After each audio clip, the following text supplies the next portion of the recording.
Mr. Fioretti, we're going to start with you on this question. Many court systems and other services in Illinois are funded through fines and fees that are collected from residents who violate various state laws and local ordinances. These fines and fees fall most heavily on those without the economic means to pay these costs in the first instance. How can we reduce the reliance on fines and fees to fund these programs and services and collaterally reduce the burden on those who are least able to pay these very costs? Well, I think we get rid of red light cameras and speed cameras. You know, that is a issue as we look at it on disproportionately impacting on poor communities in and around the county. It's a money-making device. And if we use that as the example, we can transfer that, and most of them are done administratively, to our court system. And we have to find ways to reduce those fines and fees.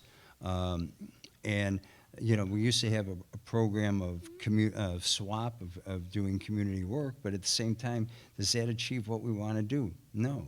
So I think comprehensively, and one of the items in the report deal with how we adjust fines and fees and make it more equitable. And I think equitable is the wrong word, but more fair to the individual, and making sure that they can pay it if necessary. And we should look at waiving a lot of that at this point. And unfortunately, I have to say, we're in a system where everything is money-driven in this economy, in this budget, both the city and the state and the county. We are in serious times. We have a very fragile economies, and we need to find ways to put people to work and grow our economy. State's Attorney Fox. Certainly. When I went and testified down in Springfield on the subject matter hearing of bail, as I mentioned, I was the only prosecutor who done that. The other prosecutors and some of the court clerks testified that they did not want to end cash bail because of the fees that were going to be lost from their revenues. We have to acknowledge in the places in our systems where people are relying on those fines and fees for their jobs, for their resources, and stop. One of the things that we have done and have met on numerous commissions around looking at what our fines and fees are and what they're funding and how we can stop them. I was pleased to have worked with the ACLU on the legislation related to asset forfeiture, again, that was disproportionately impacting poor communities.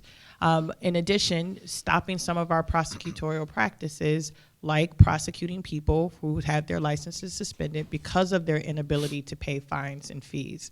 The reality was that we were getting a lot, or trying to basically be bill collectors on behalf of the city or the county at the expense of people who were making a choice between paying $400 to pay the ticket or to pay their rent.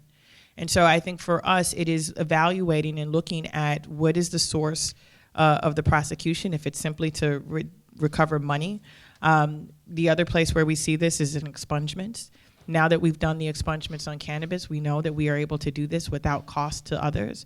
But as part of the regular expungement process, people have to pay fees, which is cost prohibitive for many people who want to get their records cleared.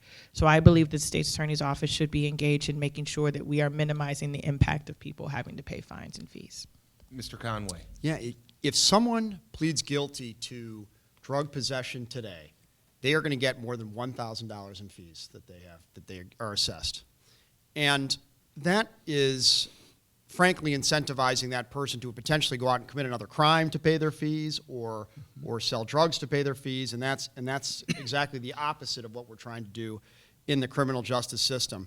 As far as something that we can do to potentially bring in more revenue is, there is a False Claims Act at the federal level that allows for whistleblower litigation to get after fraud, waste, and abuse. The city of Chicago has one as well. But Cook County does not have a False Claims Act, and that is something that we can do to potentially aid our affirmative litigation practice.